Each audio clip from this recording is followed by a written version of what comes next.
നമസ്കാരം, ഞാൻ doctor P Abraham, physician, asthma, allergy and immunology specialist, integrative and complimentary medicine consultant. കോട്ടയത്തും എറണാകുളത്തും practice ചെയ്യുന്നു.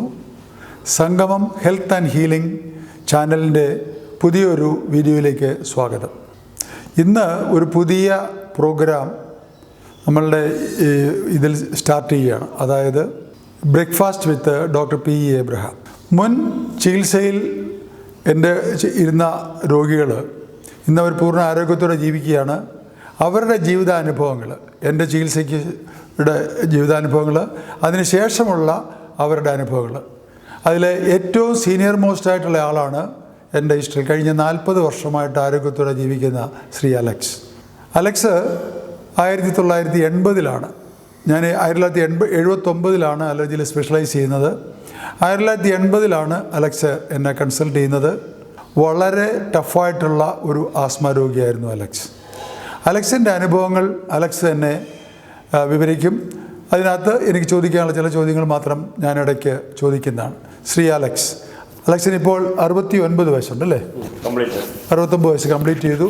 കഴിഞ്ഞ 40 വർഷമായിട്ട് ഏതാണ്ട് ആരോഗ്യത്തോടെ ജീവിക്കുന്നു. അലക്സിൻ്റെ അനുഭവങ്ങൾ അലക്സ് ഞങ്ങളോട് പങ്കുവയ്ക്കും. 1980 ജാനുവരിയിലാണ് ഞാൻ ഡോക്ടറെ അടുത്ത് എത്തുന്നത്. കാരണം 77 ഞാൻ കൽക്കട്ടയിൽ പോയി, ജോലിക്കായിട്ട് പോയി.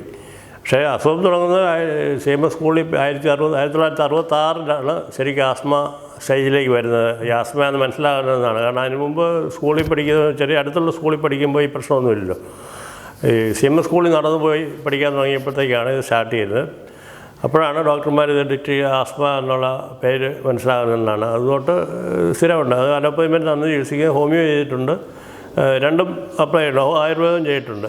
ഇതെല്ലാം ട്രൈ ചെയ്തിട്ടുള്ള. അപ്പോൾ അതിനൊന്നും തന്നെ നമുക്ക് 100% റിസൾട്ട് പറയാൻ നോക്കില്ല. കാരണം ഡോക്ടർമാർ പറയുന്നത് അങ്ങനെയാണ്. ഇത് 100% ക്യൂറബിൾ ആണെന്ന് അവർ പറയുന്നുമില്ല. മാറും എന്ന് ആർക്കും ഉറപ്പൊന്നുമില്ല. ഇങ്ങനെ മരുന്ന് കഴിക്കുക, അസുഖം വരാതിരിക്കും എന്നൊരു സ്റ്റേജിലാണ് അന്നത്തെ അറിവ്. അങ്ങനെയാണ്. അതെ, മിക്കവാറും അഡ്മിറ്റഡ് ആകും. ആഴ്ചയിൽ ഒരാഴ്ചയെങ്കിലും ഹോസ്പിറ്റലിൽ കിടക്കേണ്ടി വരും. IV ഉറപ്പാണ്. ചെല്ലുമ്പോൾ ഒരു IV തരും. പിന്നെ അതിൻ്റെ ഹാങ് ഓവർ തീരണമെങ്കിൽ 2 ദിവസം എടുക്കും. അങ്ങനെ ഒരാഴ്ച അങ്ങനെ പോകും. തിരിച്ചു വരുമ്പോൾ ഞാൻ വീണ്ടും ഫുട്ബോളൊക്കെ കളിക്കും. ഒരു മാസമൊക്കെ കഴിഞ്ഞ് കഴിയുമ്പോഴത്തേക്ക് വീണ്ടും ഇതുപോലൊരു വാവോ എല്ലാം വരുമ്പോഴത്തേക്ക് ഒരു ജലദോഷം വല്ലതും വന്നു കഴിഞ്ഞാൽ വീണ്ടും ആസ്മയാവും. അങ്ങനെ ഒരു സ്റ്റേജിലേക്ക് അത് തന്നെ റിപ്പറ്റീഷൻ അങ്ങനെ പോകുമായിരുന്നു. അപ്പോൾ പഠിത്തത്തെ ബാധിച്ചു. SLCക്ക് ഞാൻ മരുന്നും ഓട്ടോയൊക്കെ പിടിച്ചാണ് പരീക്ഷ എഴുതാൻ പോയത്. പക്ഷെ അന്ന് ഗുണമുണ്ടായി, ക്വസ്റ്റ്യൻ ഔട്ടായി. ലാംഗ്വേജ് കഴിഞ്ഞപ്പോൾ ക്വസ്റ്റ്യൻ ഔട്ടായി, അല്ലെങ്കിൽ പരീക്ഷ എഴുത്തുണ്ടാവില്ലായിരുന്നു. കാരണം അത് കഴിഞ്ഞ് പിന്നെ സബ്ജക്റ്റ് ഒരു 1-2 മാസത്തോളം കഴിഞ്ഞിട്ടാണ് പിന്നെ എക്സാം നടന്നത്. അങ്ങനെ SLCക്ക് സംഭവിച്ചത്. അത് കഴിഞ്ഞ് ഞാൻ ഡിഗ്രി പഠിക്കുന്ന സമയത്തും ആസ്മയുണ്ട്. ക്ലാസ്സിൽ ആസ്മ തന്നെ അറിയപ്പെട്ടുകൊണ്ടിരുന്നത് അങ്ങനെയാണ്. അത് കഴിഞ്ഞാണ് 77 ഞാൻ കൽക്കട്ടയ്ക്ക് പോകുന്നത്. 75 ഡിഗ്രി കഴിഞ്ഞ് 77 കൽക്കട്ടയ്ക്ക് ജോലിക്ക് പോയി. അവിടെ പറഞ്ഞാൽ കൽക്കട്ടയിലെ കാലാവസ്ഥ വലിയ എക്സ്ട്രീം വിൻ്ററൊക്കെ ഉണ്ടെങ്കിലും അങ്ങനെ വലിയ പ്രശ്നം ആ സമയത്ത് കണ്ടില്ല. പക്ഷേ കുറച്ച് കഴിഞ്ഞപ്പോൾ സ്റ്റാർട്ട് ചെയ്തു. അതങ്ങ് ഒരിക്കൽ എക്സ്ട്രീം വന്നപ്പോൾ അവിടെ മുറി ഒറ്റയ്ക്ക് കിടന്നൊരു മുറി കിടന്ന് വലിച്ചുകൊണ്ട് കിടന്നപ്പോൾ റിലേറ്റീവ്സ് ഒന്ന് കണ്ടപ്പോൾ അവർ പേടിച്ചു പോയി. അവരെ പിന്നെ വിളിച്ച് പറഞ്ഞു ഇങ്ങനെ കുഴപ്പമാണെന്ന് പറഞ്ഞു. അങ്ങനെയാണ് ഞാൻ പിന്നെ ആ സമയത്താണ് ജഗീബ് സാർ ഇങ്ങനെ പറഞ്ഞത്, ഇങ്ങനെ ഒരു ഡോക്ടറോട് വന്നിട്ടുണ്ട്, ട്രൈ ചെയ്യാമെന്ന് പറഞ്ഞ് വിളിച്ചത് തന്നെ. അപ്പോഴേ 80 ജാനുവരി തിരിച്ച് പോരുകയായിരുന്നു. അവിടുന്ന് വന്നു കഴിഞ്ഞ് ആ മാസം തന്നെ ഡോക്ടറെ അടുത്ത് കാണാൻ വന്നു. അന്ന് അപ്പോൾ സജസ്റ്റ് ചെയ്ത് മരുന്നുകൾ അലോപ്പതിക് മരുന്നൊക്കെ തന്നെ, അലർജി, കാൽസ്യം മരുന്നൊക്കെ അന്ന കൂട്ടത്തിലുള്ള. അപ്പോൾ അതിനുശേഷം എത്ര നാളിനകം ഒരു കാര്യമായ ഒരു കുറവ് അലക്സിന് അനുഭവപ്പെട്ടു? അന്ന് ആ സമയത്ത് കൂടെ ഒരു ചികിത്സ നമ്മൾ തുടങ്ങിക്കഴിഞ്ഞൊരു 6 മാസം കഴിഞ്ഞപ്പോഴാണ് ചേഞ്ചസ് വരാൻ തുടങ്ങി. അപ്പോൾ ഡയറ്റ് അതുപോലെ സ്ട്രിക്റ്റായിട്ട് നോക്കി ആ സമയത്ത്. അലക്സിനൊന്നും മനസ്സിലായില്ല ഡയറ്റ് വളരെ പ്രധാനമാണെന്നുള്ളത്. അല്ല, അത് നമ്മുടെ അന്ന് നേരത്തെ ഇല്ലാത്തൊരു എക്സ്പീരിയൻസ് അല്ല. ഇന്ന ഐറ്റംസ് ആണ് ഇതിൻ്റെ പ്രശ്നം ഉണ്ടാകുമെന്ന് പറഞ്ഞു. പിന്നെ ഞാൻ ഐറ്റം എല്ലാം അവോയ്ഡ് ചെയ്തു, 100% അവോയ്ഡ് ചെയ്തത്. അപ്പോൾ ഡയറ്റ് ഏറ്റവും സ്ട്രിക്റ്റായിട്ട് നോക്കി. പിന്നെ പ്രാക്ടീസും മുടക്കില്ല. അന്ന് യോഗ എന്ന് പറഞ്ഞാൽ ബ്രീത്തിങ് മാത്രം. നമ്മുടെ സിസ്റ്റർ പറഞ്ഞ് കാണിച്ചത് ബ്രീത്തിങ് പ്രാക്ടീസ് മാത്രമല്ല അപ്ലൈ ചെയ്തുള്ളൂ. അത് മാത്രം ചെയ്തു. എന്നിട്ട് തന്നെ അത് റിസൾട്ട് വന്നു. അതല്ല ഏറ്റവും വലിയ രസം. വെറും ബ്രീത്തിങ് മാത്രം ചെയ്തു. പക്ഷേ അതിന് ഒരു പ്രത്യേകത ഉണ്ടായിരുന്നു. ഡോക്ടർ അപ്പോൾ ഈ സിസ്റ്റർ കാണിച്ചു കഴിഞ്ഞ് ഡോക്ടർ സംസാരിച്ചപ്പോൾ ഇങ്ങനെ പറഞ്ഞു, ഇത് നമ്മുടെ മൈൻഡിൽ ഇമാജിനേഷനൂടെ ചെയ്തുകൊണ്ടുള്ള ഓട്ടോസജഷൻ ടെക്നിക്സൂടെ അപ്ലൈ ചെയ്യാൻ പറഞ്ഞു. അങ്ങനെ അതുകൂടെ ചെയ്താണ് ഞാൻ ഇത് ചെയ്തത് എന്ന്. അതിന് ഭയങ്കര റിസൾട്ടാണ് ഉണ്ടായത്. കാരണം അസുഖം കുറഞ്ഞത് തന്നെ നമ്മുടെ ആത്മവിശ്വാസം ഭയങ്കരമായിട്ട് കൂടും. അത് ഒരു വലിയ ഇൻവെൻഷനായിരുന്നു. അന്ന് നമ്മളുടെ യോഗയിൽ എന്തൊക്കെയായിരുന്നു അലക്സിനെ അന്ന് പഠിപ്പിച്ചത്? ബ്രീത്തിങ് ആയിരുന്നോ കൂടുതലും? അന്ന് ബ്രീത്തിങ് സിസ്റ്ററല്ല കാണിച്ചു തന്നെ. അതെ, അന്ന് ബ്രീത്തിങ് മാത്രമേ പഠിപ്പിച്ചുള്ളൂ അന്ന്.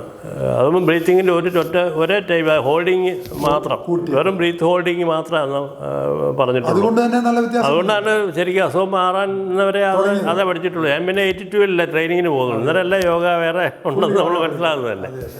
ഇത് യോഗ നമ്മൾ പേര് പറഞ്ഞോളൂ. അന്ന് ട്രീറ്റ്മെൻറ്റ് സമയത്ത് യോഗ ഒരു ടൂളാണെന്ന് പറയുന്നതല്ലാതെ നമ്മൾ വാട്ട് ഈസ് യോഗ എന്നുള്ളത് നമുക്കതറിയില്ല. പക്ഷേ എൻ്റെ ഒരു ഫ്രണ്ട് ഉണ്ടായിരുന്നു, അലോഷ്യസ് എന്നുണ്ടായിരുന്നല്ലോ, അവരുടെ ബന്ധത്തിൽ യോഗ എന്ന സാധനമാണ് ഇങ്ങനെ പ്രയോജനമുള്ളതാണെന്ന് മനസ്സിലായി. അലക്സിന് അന്ന് ചികിത്സ നമ്മൾ തുടങ്ങിയപ്പോൾ 80 ചികിത്സ തുടങ്ങിയപ്പോൾ ഭക്ഷണത്തിൽ എന്തൊക്കെയായിരുന്നു ഞാനന്ന് തന്നിരുന്ന നിയന്ത്രണം? പ്രധാനമായിട്ട് കഞ്ഞി വൈകിട്ട് കഴിക്കരുതെന്നുള്ളത്. കഞ്ഞി, കഞ്ഞിവെള്ളം തുടങ്ങിയ സാധനങ്ങൾ വൈകിട്ട് കഴിക്കരുത്. പിന്നെ പാല് പൂർണ്ണമായിട്ട് നിർത്താൻ, പാല് 100% നിർത്താൻ. പിന്നെ നോൺ വെജിറ്റേറിയൻ ഐറ്റംസ്, മുട്ട ഉൾപ്പെടെ കഴിക്കേണ്ടതെന്ന് പറഞ്ഞു. പിന്നെ കുടിക്കാനായിട്ട് പറഞ്ഞ കടുങ്കാപ്പി, ചായ അല്ല കടുങ്കാപ്പി മാത്രമാണ്. അലക്സിന് ചികിത്സ തുടങ്ങി 6 മാസം കൊണ്ട് ഇമ്പ്രൂവ്മെന്റ് വരാൻ തുടങ്ങി. ഒരു നല്ല ശതമാനം, അതായത് ഒരു 80% പരിഹാരം എത്ര നാൾ കൊണ്ട് കിട്ടിയത്? 2 വർഷം. 2 വർഷം. 2 വർഷം പറഞ്ഞാൽ ഒക്ടോബർ 82 ഞാൻ ആശ്രമത്തിൽ ട്രെയിനിങ്ങിന് പോയി. അപ്പോൾ അതിന് മുമ്പ് തന്നെ ഓക്കെ ആയതുകൊണ്ട് നമ്മൾ പോകാൻ തീരുമാനം എടുക്കുന്നത്. കാരണം സ്ഥിരം പറ്റി ഭാവമൊക്കെ മാറി. എല്ലാ മാസവും ആസ്മ വരുന്ന അവസ്ഥയൊക്കെ മാറിയായിരുന്നു. അങ്ങനെയാണ് ഒക്ടോബർ നമ്മൾ യോഗ 82 ഒക്ടോബർ യോഗ ട്രെയിനിങ്ങിന് വേണ്ടി പോകുന്നത്. അത് അലക്സിന്റെ ജീവിതത്തിൽ ഒരു വലിയ മാറ്റമല്ലേ രോഗം മാറിയത് തന്നെയല്ല. പിന്നെ വേറെ എക്സ്ട്രീം ക്ലൈമറ്റിൽ പോയി താമസിച്ചിട്ട് നമുക്ക് പ്രശ്നം ഉണ്ടായില്ല. ഒക്ടോബറിലല്ല പോയെ. ഡിസംബർ അവിടെ എക്സ്ട്രീം അല്ല, ബീഹാറിലെ എക്സ്ട്രീം ക്ലൈമറ്റിലാണ്, തണുപ്പ്. അലക്സിന് ഈ കഴിഞ്ഞ 40 വർഷമായിട്ട് ഇതിനിടയ്ക്ക് എത്ര പ്രാവശ്യം കഫക്കെട്ടോ അല്ലെങ്കിൽ എന്തെങ്കിലും ചെറിയ പ്രശ്നങ്ങൾ വന്നു? അതിനെപ്പറ്റി ഒന്ന് പറയൂ. ഈ അടുത്ത കാലത്ത് ഒരു കുറച്ച് നാൾ മുമ്പ് കുടൽ സംബന്ധമായ സൗദിയിൽ ജോലി, കുടലിനുണ്ടാകാതെ ഞാൻ സൗദി അറേബ്യയിൽ ജോലിക്ക് പോയപ്പോൾ അത് 95 പോയപ്പോൾ അവിടെ വെച്ച് ഉണ്ടായൊരു പ്രത്യേകത. അവിടെ വെച്ച് ആസ്മ വലിയ പ്രശ്നം ഉണ്ടാക്കിയില്ല. കാരണം ഞാൻ അവിടെ യോഗ മുടക്കിയില്ല. രാവിലെ വെളുപ്പിനെ 3:30 എഴുന്നേറ്റ് ചെയ്യുമായിരുന്നു. അങ്ങനെ ചെയ്തുകൊണ്ടിരുന്നപ്പോൾ പക്ഷേ അവിടെ ഫുഡ് പുറത്തുനിന്ന് കിട്ടുന്ന സാധനം പുറത്തുനിന്നല്ല കഴിയും. ഞങ്ങൾ ക്യാൻറ്റീനിൽ ഉണ്ടാക്കി കഴിക്കുകയാണെങ്കിൽ പോലും നമ്മുടെ നോർമൽ റുട്ടീൻ ഈ പറഞ്ഞ രീതിയിലേക്ക് വരത്തില്ല. നമ്മുടെ ഡയറ്റ് കൺട്രോളിലേക്ക് അത്ര എളുപ്പമല്ല. അപ്പോൾ ഒരു പക്ഷേ അതായിരിക്കാം വയറിനാണ് അസുഖം തുടങ്ങുന്നത്. അവിടെ വെച്ച് അസിഡിറ്റി കൂടിയിട്ട് അവരത് അൾസറാണ് നമ്മൾ ചികിത്സിക്കാനപ്പോൾ ഞാനീ പോകുന്നു. കാരണം എൻഡോസ്കോപ്പി ചെയ്തായിരുന്നു. എൻഡോസ്കോപ്പി അല്ല ചെയ്യാൻ അവർ പറഞ്ഞു. എൻഡോസ്കോപ്പി അന്നൊരു ഇന്ത്യൻ ഡോക്ടറെ അവിടെ വലിയ ഫേമസ്. അപ്പോൾ അങ്ങനെ എൻഡോസ്കോപ്പി ചെയ്യാൻ സജസ്റ്റ് ചെയ്തപ്പോൾ ഞാൻ ഞാൻ പോയിട്ട് വരാമെന്ന് പറഞ്ഞു. അപ്പോൾ അവർ ഹാപ്പി ആയത്. കാരണം ഞാനന്ന് 1 മാസം ഫുഡ് കഴിക്കാമായിരുന്നു, ഒന്നും കഴിക്കാമായിരുന്നു. അപ്പോൾ ഇത് ക്ഷീണിച്ചപ്പോൾ അവർക്കും പേടിയായി.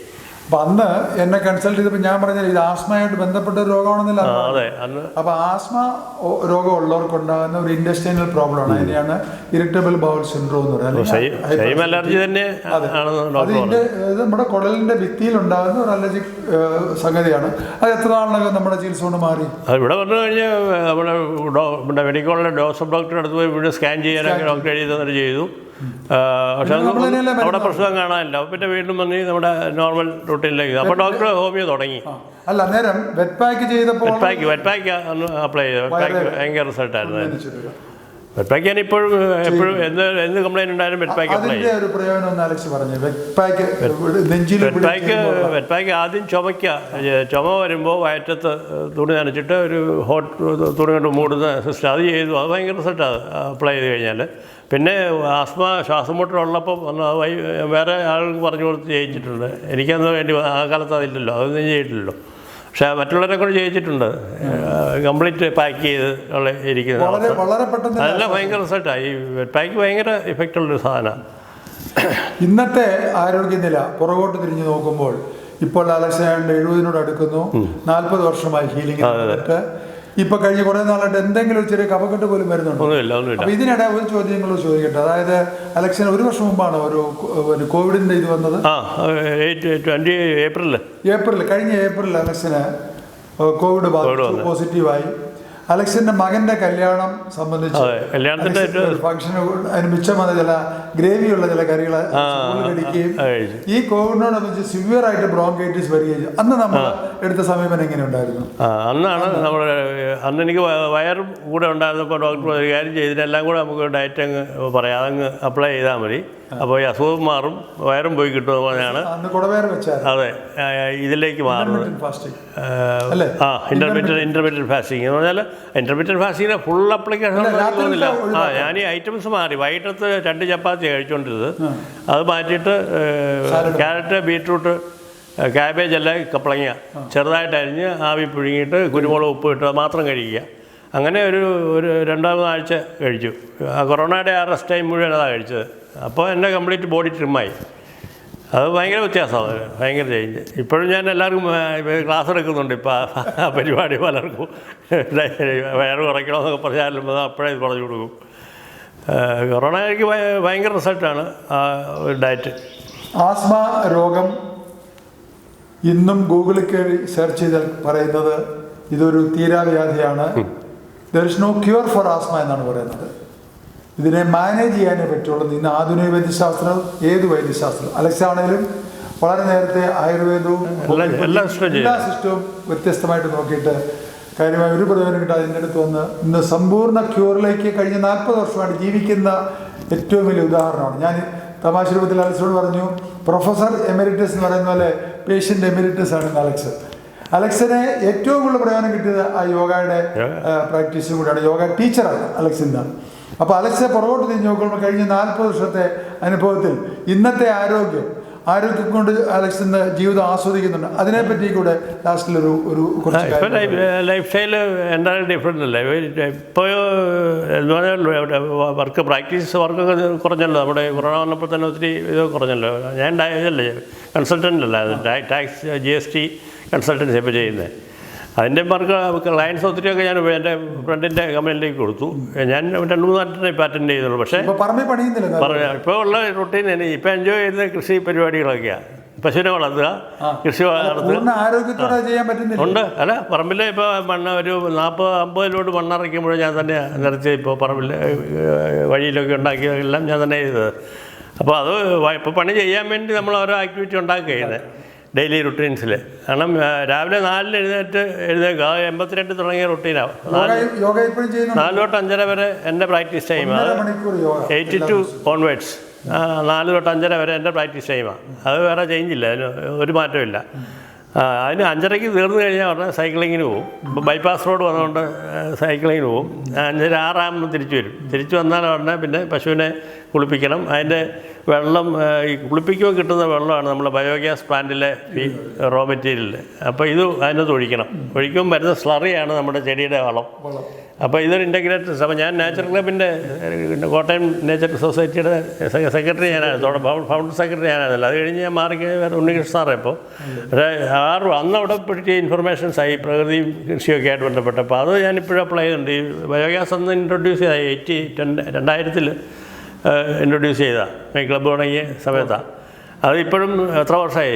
നമുക്കിപ്പം സിലിണ്ടറൊന്നും വാങ്ങിക്കേണ്ട ആവശ്യമില്ല. ഈ ബയോഗ്യാസ് കൊണ്ട് തന്നെ കൂടുതൽ കാര്യങ്ങൾ നടക്കും. പൂർണ്ണ ആരോഗ്യത്തോടെ സമ്പൂർണ്ണ എല്ലാം ഞാൻ തന്നെ ചെയ്യുന്നത്, ഇതെല്ലാം ആക്ടിവിറ്റി അല്ല. അപ്പോൾ എനിക്ക് പണി ചെയ്യാൻ വേണ്ടി ഞാൻ പല ആക്ടിവിറ്റി ഉണ്ടാക്കുക ചെയ്ത്. ഇന്നത്തെ അലക്സിൻ്റെ ഈ അനുഭവം നിങ്ങൾക്ക് ഒരു വലിയ സന്തോഷകരമായ ഒരു ന്യൂസായിരിക്കും എന്നെനിക്ക് ഞാൻ മനസ്സിലാക്കുന്നു. ഈ ടോക്കിൽ പങ്കെടുത്തതിന് അലക്സിന് പ്രത്യേകം നന്ദി പറയുന്നു. നന്ദി, നമസ്കാരം.